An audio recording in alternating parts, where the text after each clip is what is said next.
I'm Shane Nyland, and my co host is Blake Musser. And these stories you're about to hear are from Weapons Company, 2nd Battalion, 4th Marines, 1st Marine Division, about the events surrounding and directly from the mouths of the people who were in Ramadi 2004.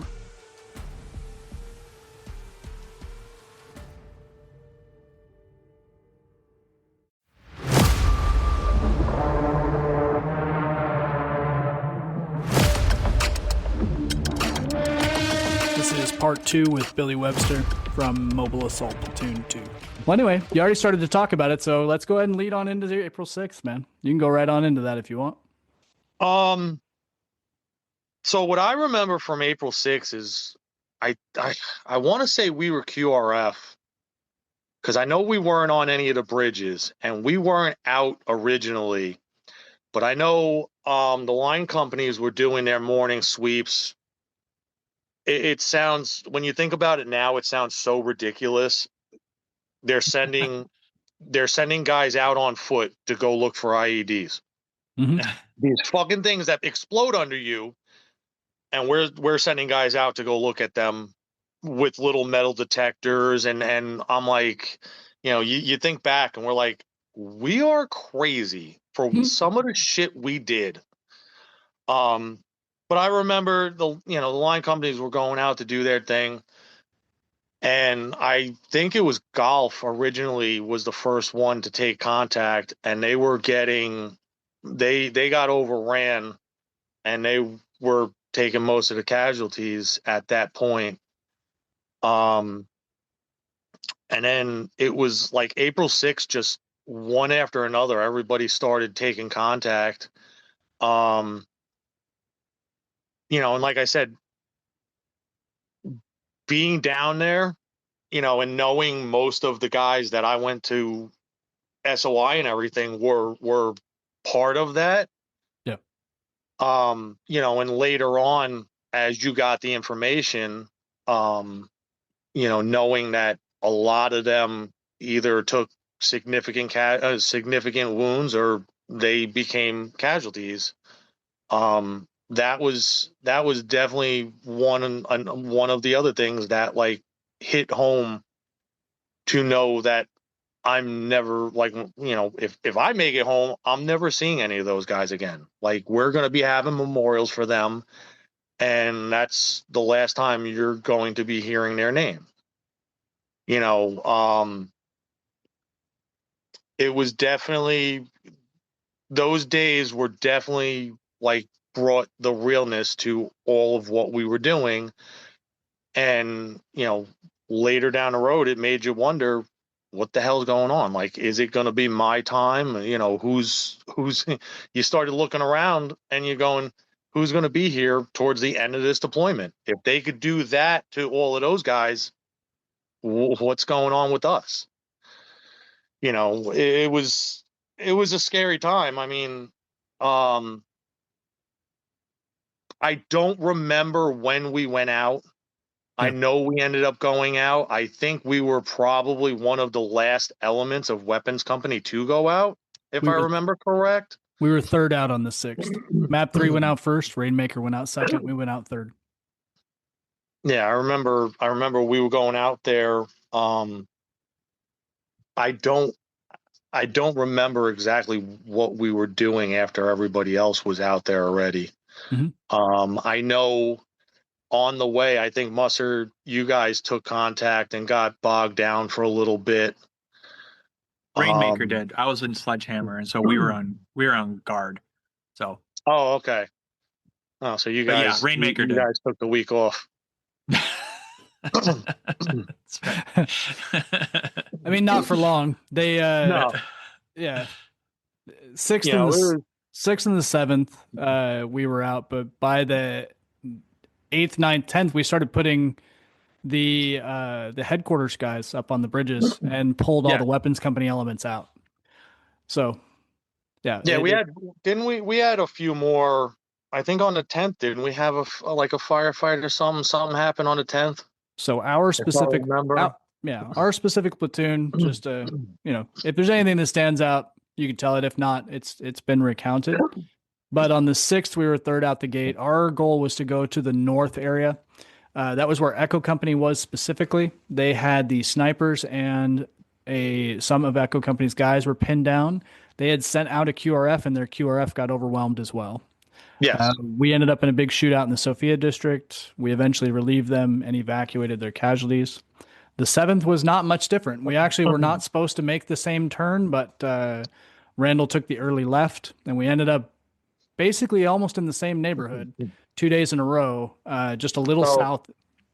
I remember on the 7th, when we were traveling down, and Randall was the first truck. He was a VC, and I believe Moselle was his driver. Maybe he was often his gunner, but he might have been the driver that day. Yeah, I think he was the driver at that time. Okay.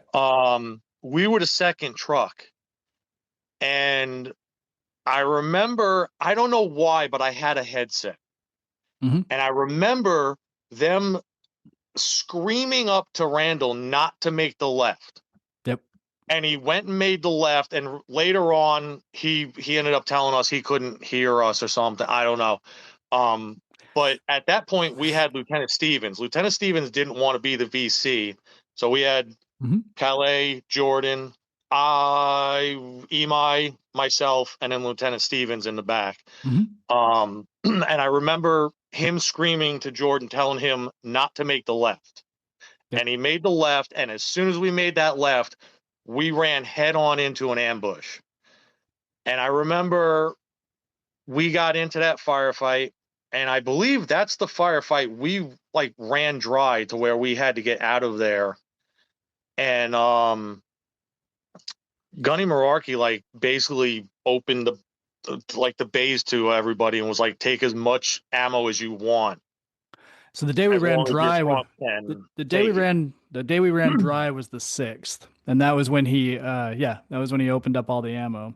The 7th, because I remember we got back and he was like, he opened it was like the gates of heaven opened up and said, just take what you want. And we were just like we had we took the Mark 19 cans and was linking up all the 50 cal. We had like 300 rounds in any of those cans.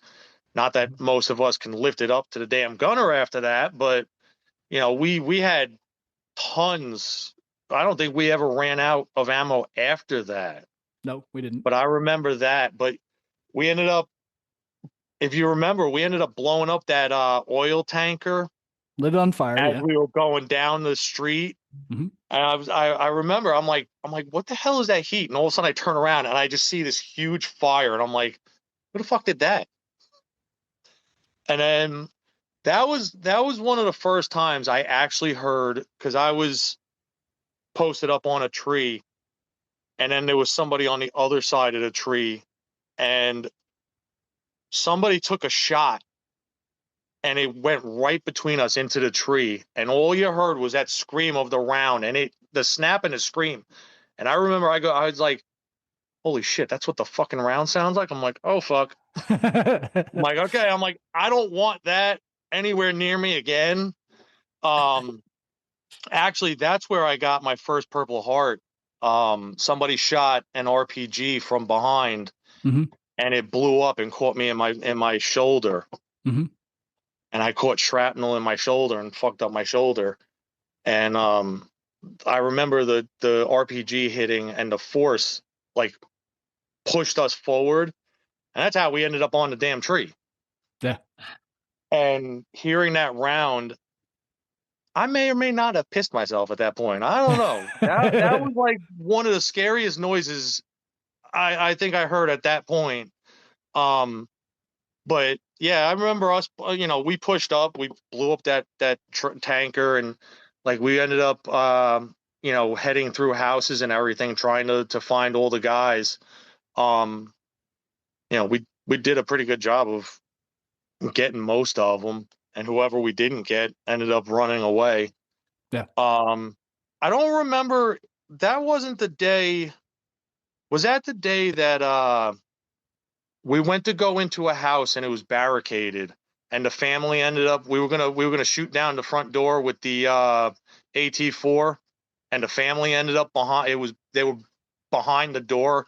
And then we were like, no, let's wait and try to find another way in. Thank God we did, because we would have killed the family. Yeah. I wasn't there for that, but yes, that was the story that was told. Yeah. Yeah, because I remember we all looked and we couldn't get into this house. And there was a reason we wanted to get into this house. I think we saw a trail of blood or something that we wanted to get into this house. Might have been a vantage point, whatever. And they were like, okay, well, this door is not moving. So we're like, well, what do you want to do? We could either blow it up or we can get the AT4 and shoot it. So they're like, we'll get the AT4. So I think it was Miranda ended up getting the AT4. And then somebody turns around and goes, hold on. It's a big house. Let's see if we could find somewhere else to get in. And they ended up going around the back, and we found a door that was open. And whoever ended up finding that door, we went in, and right behind that front door was a family of like 5 or 6.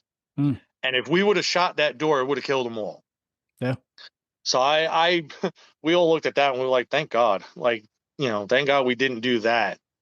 Obviously cooler heads prevailed on that one. So, like I said, I don't know why we were at this house, whether it was a vantage point or whatever, but we wanted to get in it for one reason or another, and we ended up getting in there. Yeah, and then on the 10th was the first big bug hunt. That was where everybody in Weapons Company was out, and that was when they were driving up and down the street with the speakers and playing the music and calling everybody out to fight. We were on the very south edge of, yeah, exactly. Yeah. We were on the very south edge of the cordon, and we didn't catch like a ton of action, but we did have a truck that tried to, or a car that tried to run through our checkpoint. We shot at that, and then we got into a short skirmish later, but it was minutes. It wasn't long like the days prior. Yeah, no, I remember, like I said, I remember the 10th, but I didn't remember exactly what we had going on, but I knew there was something that day. You remember down by the arches? Mm-hmm. They had Saddam had the two swords that made like an arch. I don't think there were any swords in Ramadi. That wasn't there, but there was arches.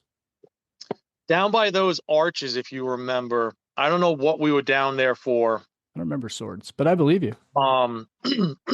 I think they were swords. I might be wrong, but we were down by some arches. I think they were stylized swords. Were they? Okay. Yeah, the arches were stylized swords. Oh, okay.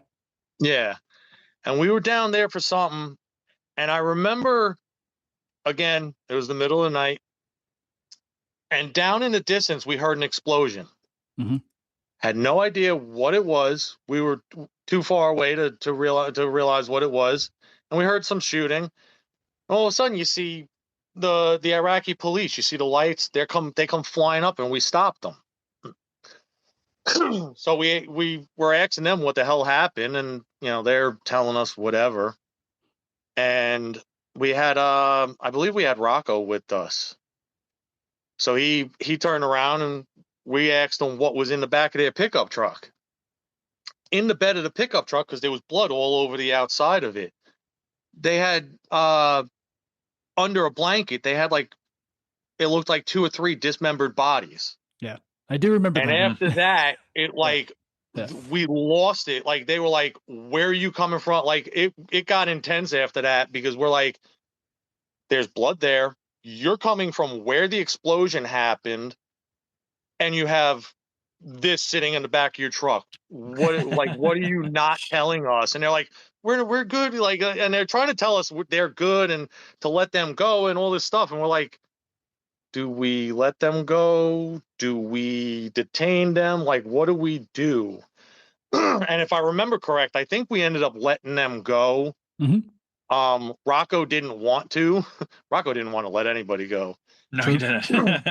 Rocco was he's a bad guy. Detain him, kill whatever, and that was the end of his story. But I think we ended up letting them go. But we were like, I remember looking at that, and I was like, did you guys just fucking see what I saw? Like there's a whole bunch of body parts in the back of that truck and we're just letting them go. Like, that's not weird, but then you look at it and you're like, you're in Iraq. Back in the States, weird. Iraq, not too weird. Right. I think that was one of those things where we couldn't discern what they were doing. Cause like it made sense for cultural practices to try to get the bodies to the place where they should be processed and buried and things like that. But it didn't make sense why they were driving out of the city, because they should have been driving to a mosque, to the hospital, to anywhere other than out to the farms. So like, because if you think about it, think about all the stuff they probably passed on the way there, right? To from where they were to us, and it's like you probably passed a hospital, a mosque. You probably passed all this stuff already, right? But at the same time, why did you stop there? we couldn't figure out what bad thing could they do with body parts, and so we were like, all right, just see you later. It's not weapons. See you later. It was one of those weird situations. It's like, do you detain them and ask them further questions, trying to figure out what the hell happened? Yeah. Or do you just go screw it and let them on their way? Right. Exactly. Yeah. And I think we all looked at each other and we were like, do we really want to deal with this any further? Yeah. There was so many weird situations that we just kind of were like, what do we do with this? And then you just kind of either you detained them, let them get interrogated, or you let them go. Yeah. And, a lot of times we were like, this is just not worth our time. So we ended up letting it go. I mean, you remember driving on the levee and all that next to one of the rivers, smelling all the trash and like, the burning bodies there, the burning trash, all of that stuff. Like, you think back, like I've told you before, I honestly feel like my brain has kind of shut off some of that stuff.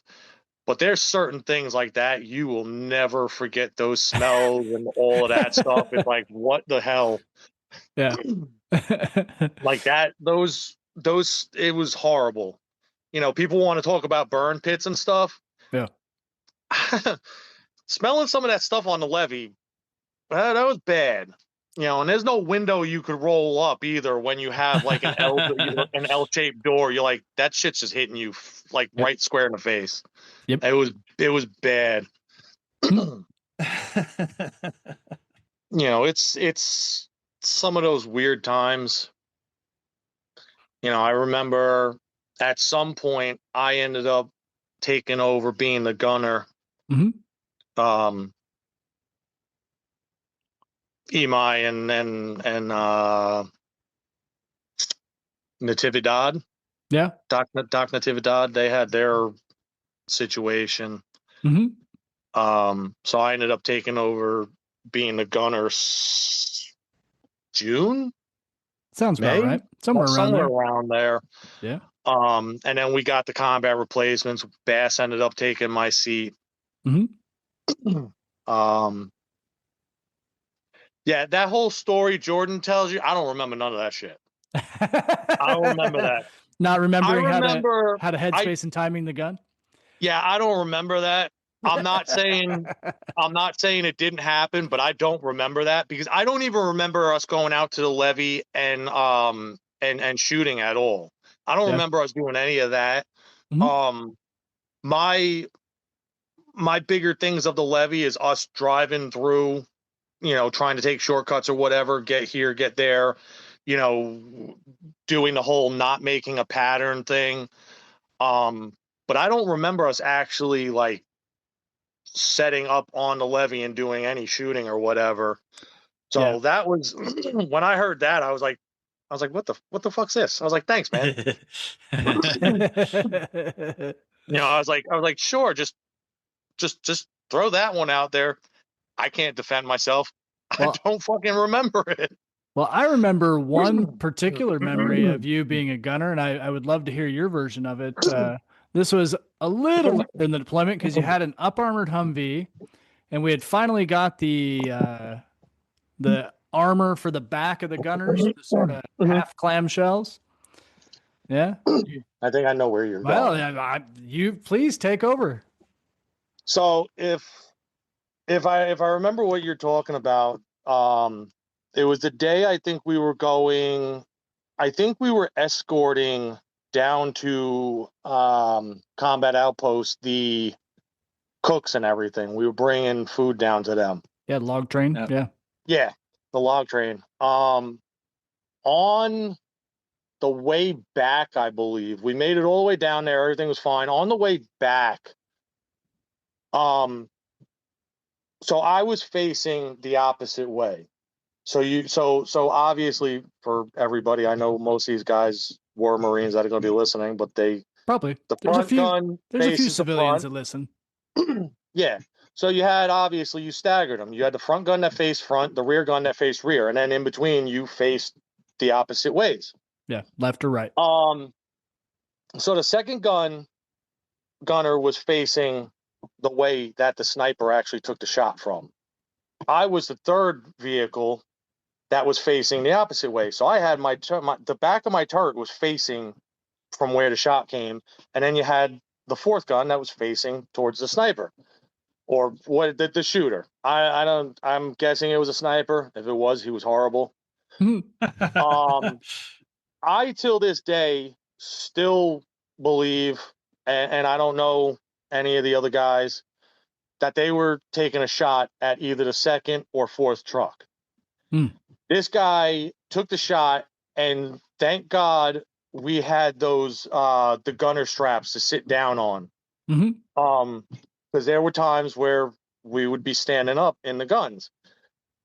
So we were all sitting down, going back, and I had my hand up, and I was sitting on the strap. I had my hand up. I was holding the 50 cal, and the guy took the shot, and it went right through the back of my turret.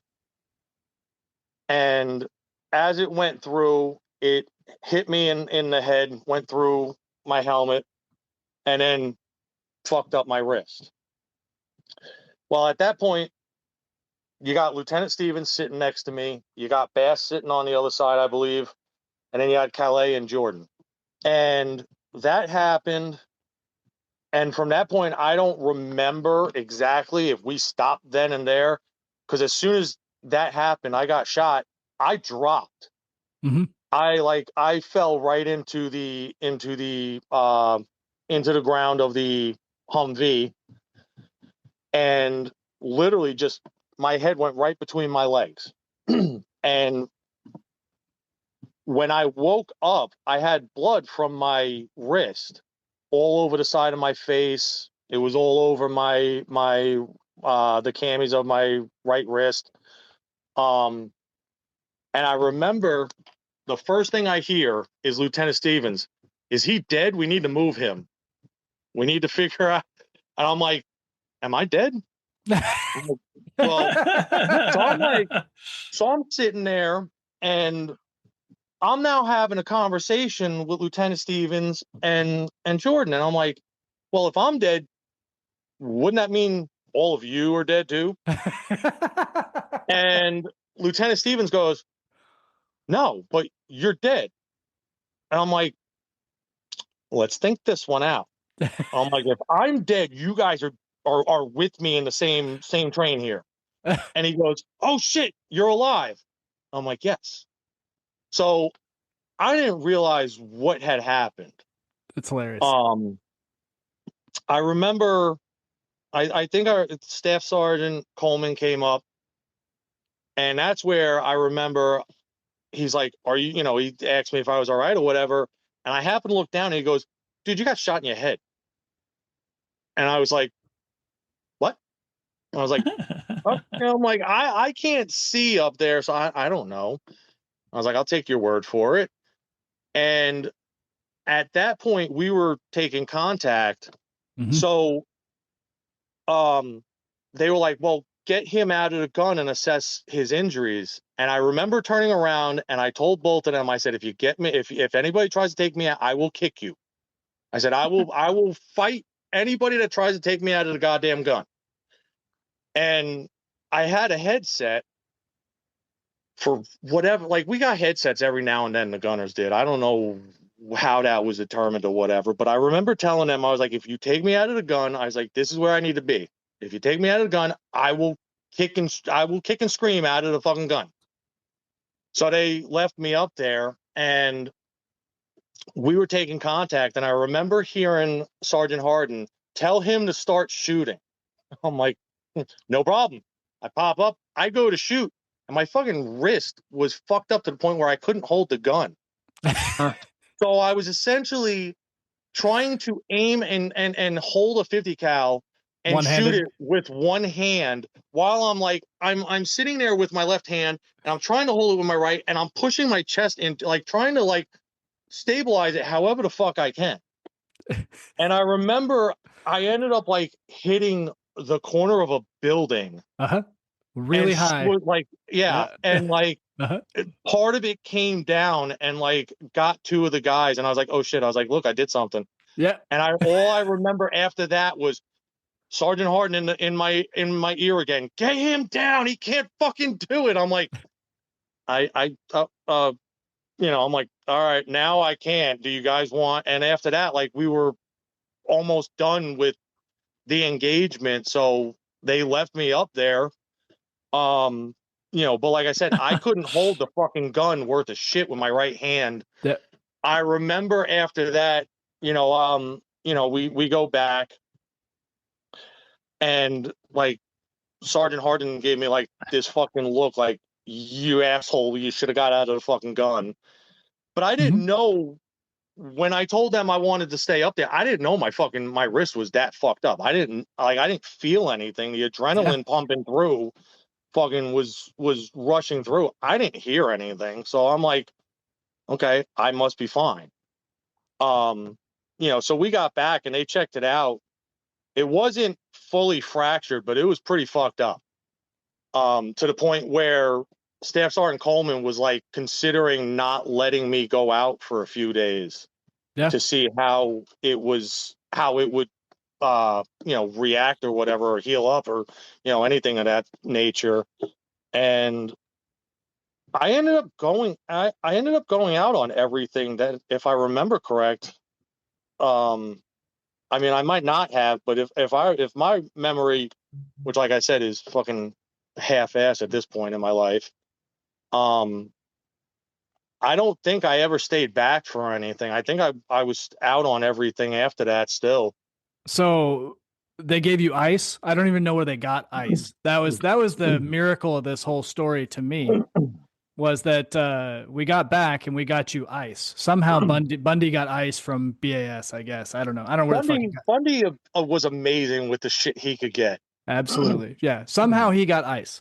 And you iced your wrist for the rest of the day, and then Harden made you go up in the gun and do a functions check.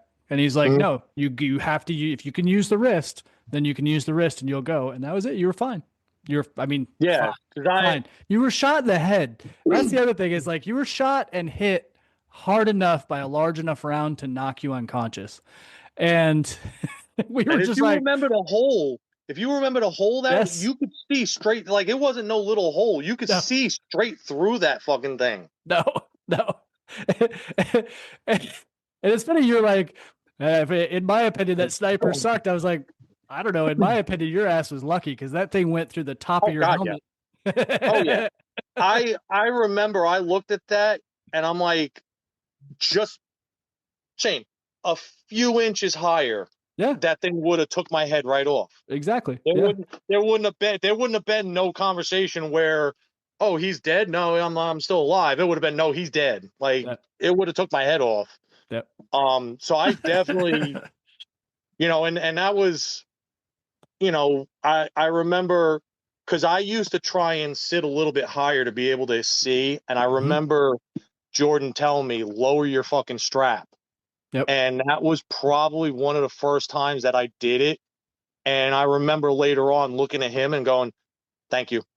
Yeah. Thank you. Like, you essentially saved my fucking life right there.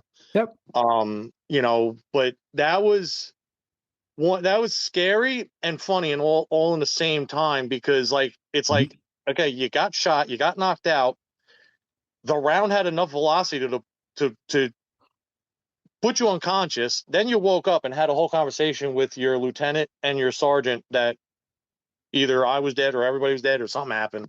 Yeah.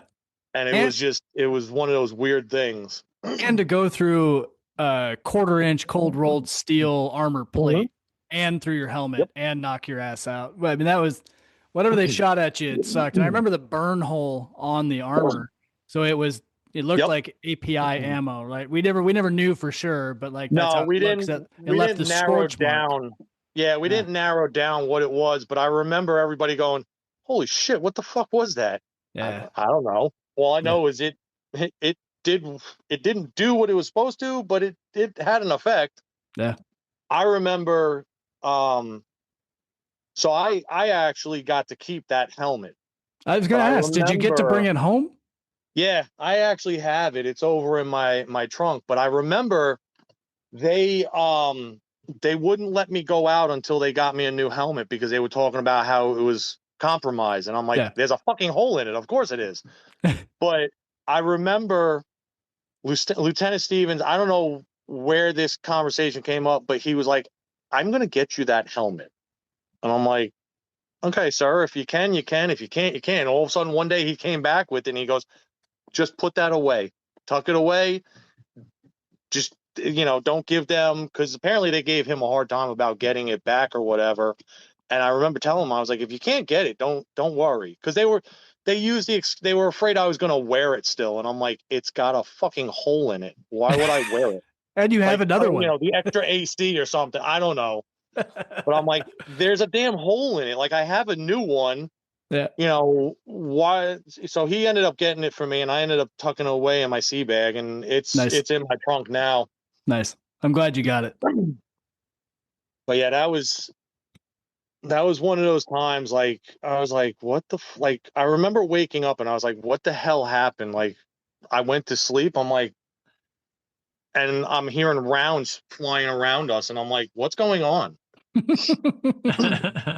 But yeah, I remember when I told them, because after I told both of them that I would kick and scream coming out of the turret, on the way back after everything was done, I'm like, what kind of shit did I just get myself into? Like, are they gonna like bring me to the side and like, you're in trouble now? I'm like, this little PFC talking to a first lieutenant and a sergeant, and I'm like, did I really just fucking say that to them?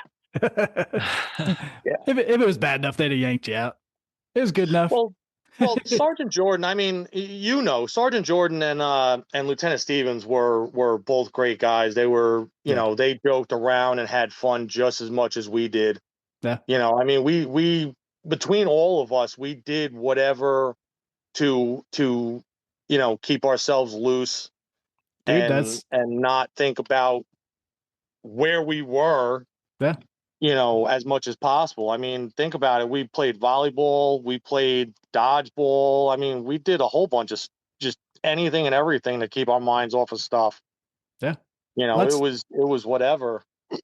That's a perfect segue, man, because I was going to ask you, what do you remember of Hooch life and kind of hanging out when we weren't on mission? Well, I remember, and I don't know why, but we had to stay up one night. And most of the time when we were on QRF, you could take a rest, whatever, but, you had to have everything in the truck and ready to go if we got called. I remember getting told, you could be in your rack, but don't go to sleep. So it's getting late. And next thing I know, I'm waking up and all you assholes drew on my face. I passed out. I don't remember it. And I woke up and I had fucking black marker on my face. And I'm like, all right, who did, I'm like looking around and nobody's like, no, I don't know what you're talking about. And till this day, I still have no idea how many, who any of that. Just, I know I passed out and somebody or somebody's drew on my face. Yeah, dude, I don't know who wrote on your face either. Yeah, I'm sure you don't. I remember. I mean, but I mean, you think about it, look at the stupid stuff we did, you know, playing the jokes on Bundy, Newmeyer, like any of us, like a whole bunch of just Radsky planting a stick in the ground and hoping it would watering it every day and hoping it would grow. Mm-hmm. I mean, we like I said, anything and everything just to pass the time, because when stuff happened, I mean, when I got shot that day, we still got to use the phones, because whenever any tragedies or anything happened, the phones went down so they could talk to the families and let them know, instead of hearing it through the grapevine of anybody. Mm-hmm. They wanted to be the first ones to let you know, hey, X, Y, and Z happened to your husband, wife, son, whatever. Yeah. But I remember that day. So, that happened to me, but I remember the phones were still up. Yeah. So at that time I was married. So I remember calling, well, now my ex-wife, but then my wife. And I remember I made a joke out of it, because I was like, I'm going to tell her, which I didn't want to, but some way, shape, or form she would have found out, because she found out every fucking thing. So I was like, okay, I'm going to tell her. So I remember getting on the phone, and you had to wait. And you got that Purple Heart for that, right? You got a Purple Heart for the wrist. You got a Purple Heart for the wrist, right? I got 2 Purple Hearts. That's I got what I mean. one for the shrapnel in my back, and then that one, yeah. I probably could have got. I hate when people say, "Yo, you won Purple Hearts." Motherfucker, I didn't. It's not like I set out and said, "I want to fucking get a Purple Heart." You don't win a Purple Heart, asshole. You right. That's the one thing you don't want. Right. But I like calling them enemy marksmanship badges. Yeah. Yeah, essentially. And I always hated when people say that. Oh, you got 2 Purple Hearts, you won them? Yeah, it's like a basketball game. I won that. You assholes. I mean, they probably would have contacted your wife since you were wounded. I mean, that's what happened with me. Is they did she never got contacted for any of that. No, because like I said, I ended up, we had that trailer with the phones and everything, and you had to get the cards and call. It took me going through the whole card and recharging it before she actually believed that I got shot, because I was like, I didn't want to just go, hey, by the way, I'm just letting you know I got shot. I'm okay. Everything's fine. Like, I played it off as like a joke to kind of like try to downplay it. Like, I'm fine. This happened, but don't worry. And she's sitting on the other line going, no, it's a joke. You're playing. Well, yes, it is a joke, but it was real. Like, it happened, but I'm trying to make it so you stay calm.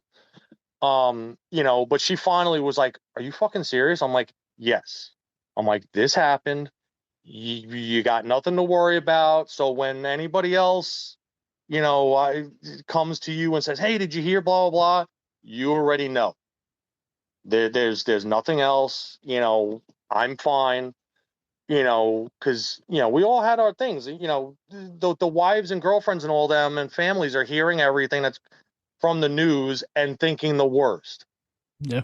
I wanted it to be, hey, this is what happened, but I'm fine. You don't have to worry. Because my ex-wife was fucking. I got anxiety. I'm like, yeah, I know. Great. And, she'd take the littlest thing and run it into a freaking molehill. And I'm like, you need to calm down. So, like, me trying to tell her as a joke was kind of trying to, it happened, but I'm good. Nice. Well, you remember much kind of wrapping up the end of the deployment? Anything from coming home or on the way home or on the way over to Junction City? Any of that stuff?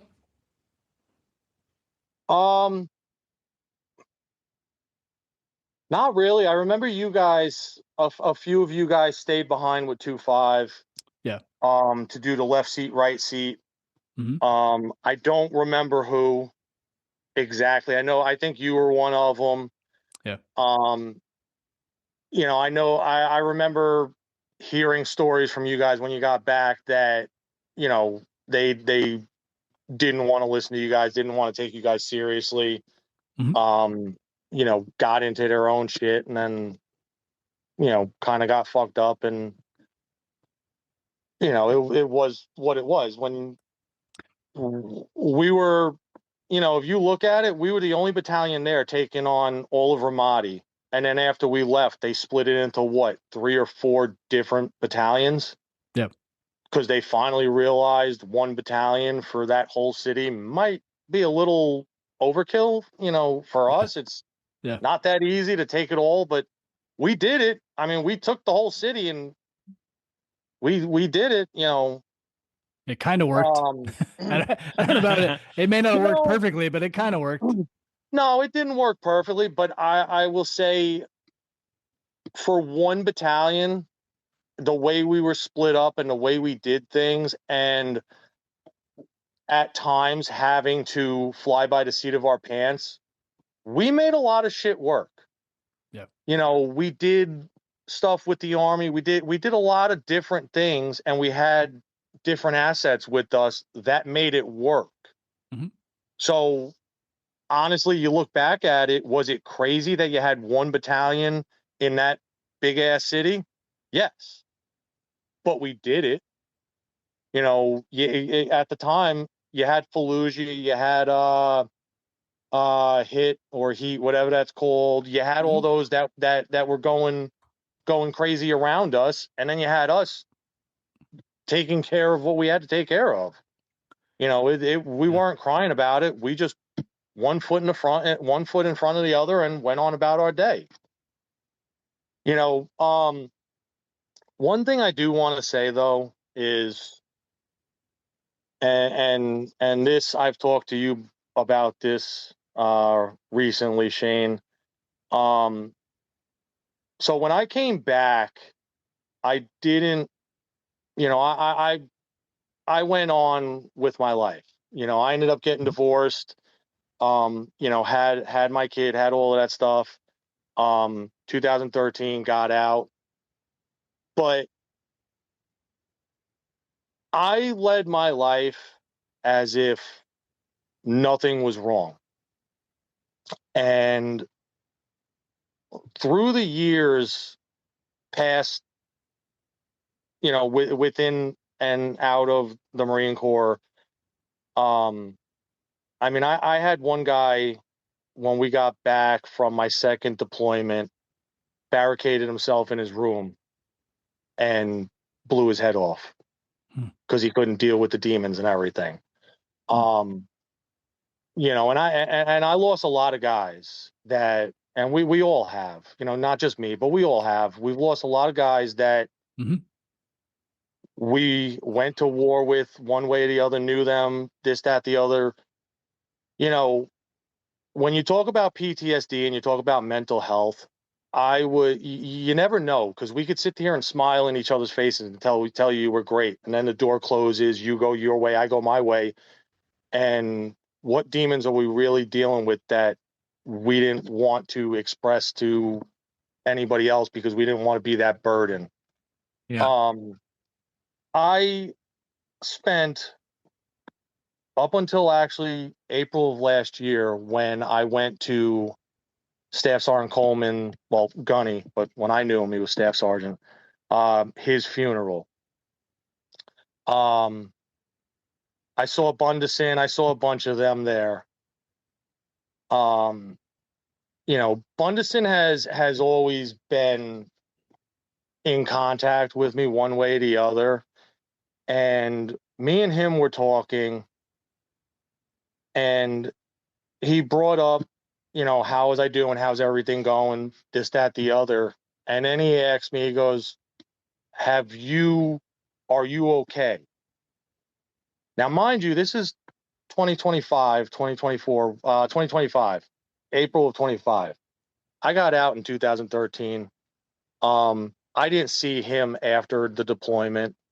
After our deployment, it was a weird time because a lot of you guys were leaving, going your separate ways. Yeah. I was like, I just got to know these guys, and a lot of them are disappearing now. Now I got a whole bunch of new guys coming in. Like, what the fuck? Like, it was a weird time, and I didn't know what to make of anything. You just kind of, again, the Marine Corps, one foot in front of the other, and you just keep on going. Yeah. You're Somehow it supposed works. to be, yeah, you're supposed to be that untouchable badass that just keeps on going and going and going. Not supposed to have feelings or any of that stuff. And I sat there and hid a lot of my stuff. Not saying that I was to the point where I never thought about killing myself. But you all have those demons. Mm-hmm. Sure.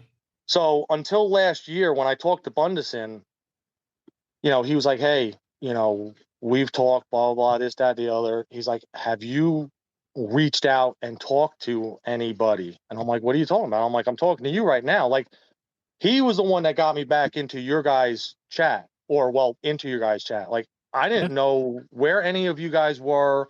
He was like, give me your number. I'm gonna add you into this chat. And I was like, yeah, whatever. And I thought he'd forget. He was the reason that I actually started, and my wife, that I started actually seeing a therapist as of probably about 4 or 5 months now. And I thank him for being there. I thank you, all of you guys, because it's not easy. And I don't want to sound like, like a sap or whatever, but if don't try and, like, for me, like, you try and play the hard ass, it's all going to catch up to you in some way, shape, or form. And it's not going to catch up to you in a great way. When it catches up, it's going to kick you in the ass. And you're going to feel like you have no other choice than to do something irrational. And, a lot of these guys are dealing with demons, as we all do. And the only thing they think is, well, if I'm not here, everybody else is better. And that's not the case. And Bundesen and his wife, I think his wife is actually a therapist too.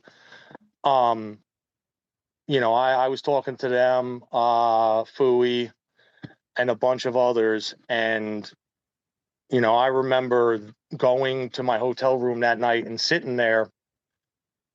And I wrote my wife and I was like, I think it's time that I find a therapist. And, she called me and she goes, whatever you need, I'm here. We can do this. She actually, I think, was sitting in the background waiting for me to make the call. Oh, yeah. Waiting for me to say it. You can't push anybody into it anyway, even if you wanted to. Exactly. And it was not easy because you don't want to admit, especially being, in the military, in the Marines, all that stuff. You think you're untouchable. You're this big badass. They build you up to be this badass. Mm-hmm. Yeah. You can be a badass and still have feelings. Yes. But they're not exclusive.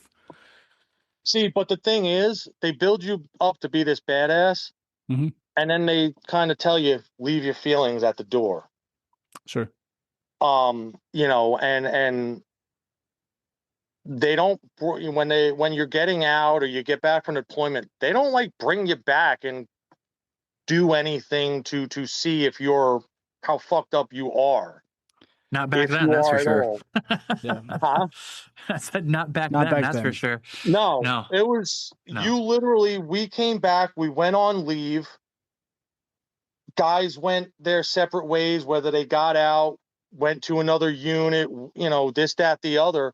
But there was no, hey, we're going to do psyche valves. We're going to do this. We're going to do that. It was just, nope. Here you are. This is where you are.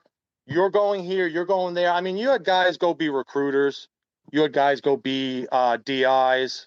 Mm-hmm. Yep. Think about how bad that could have turned out. Right. You know, and back then, you're not thinking about none of that. And, you know, it took me a long time to understand that. You know, but you know, me personally, I just want to like, I number one want to thank you guys. You know, thank Bundison and his wife. You know, because it was not easy to accept that.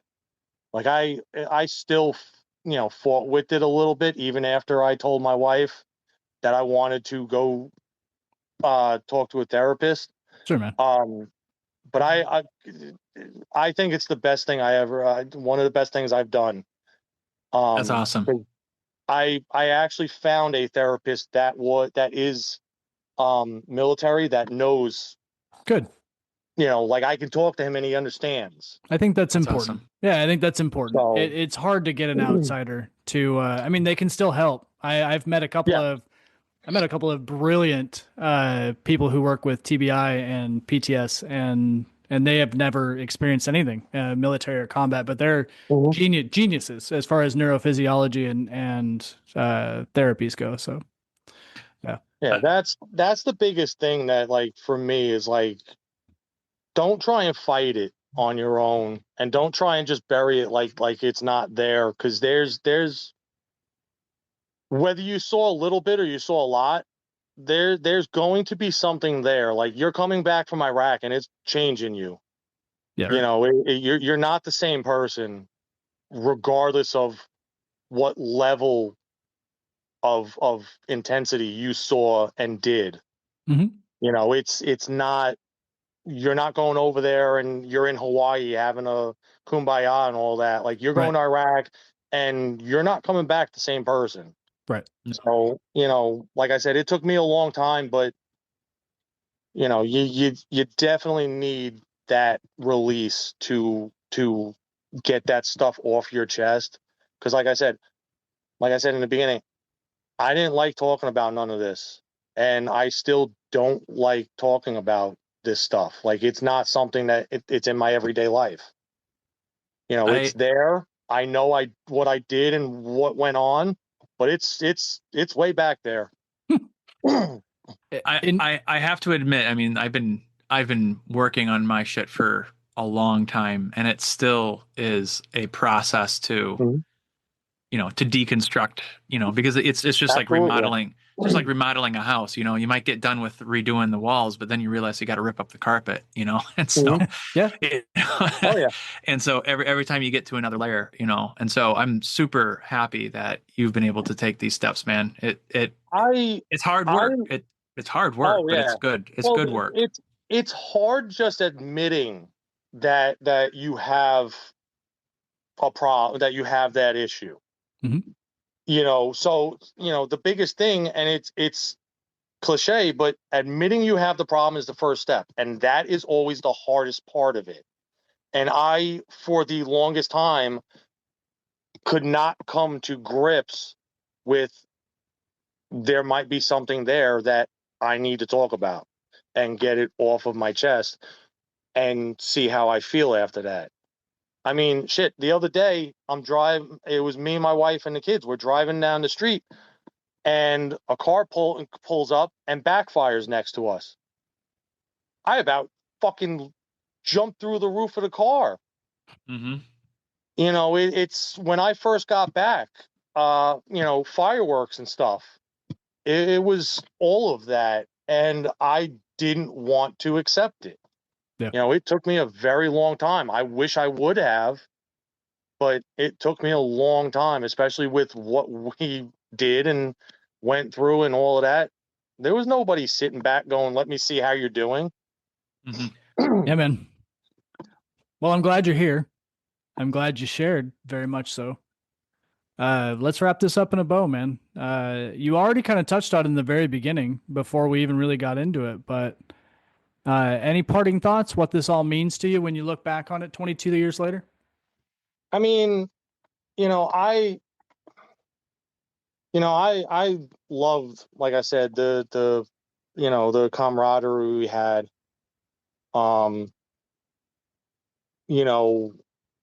Would I, a lot of people ask me, would I do this again? I'm the crazy one, just like a lot of people. Yes, I would. Mm-hmm. The camaraderie I had with you guys was amazing. Mm-hmm. Like I've said before, I will call you brothers for the rest of my life. Do I think we went over there for the right reasons? That's another story. I personally, looking back at it now, no, but that's my own opinion. Sure. I have my opinion on that. I don't think what we went over there for was actually what we went over there for, but they got their own reasons for why they sent us over there and what we did. Mm-hmm. I would never change any of it ever. Like, everything that's happened for a reason. Everything we did, all of you guys, it all happened for a reason. I embrace it. It's part of my life. Like I said, I kind of push it to the back because I don't like talking about it, but it's part of my life forever. And, with you guys, I can talk about it. Out in the real world, you can't bring that to light because they don't understand it. They look at you like you got 10 heads and then they want to run away. Yeah, we're kind of like a cold sore. You got us in a fun way, but now we kind of irritate you. That's good. All right, man.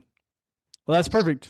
Well, I love you, brother. I'm glad you're alive, and I'm glad you shared. Yep. Thank you so much. Thank you for having me. We'll be in touch. Dude. I mulled this over for a while. Like, at the beginning when you first said you were doing it, I was like, hell yeah, let's go. And then I sat back after a while, and I'm like, I was mulling it over for a while. Like, do I want to? Do I not want to? And I'm glad. If you like what you heard, make sure you subscribe for future episodes on your favorite podcast service.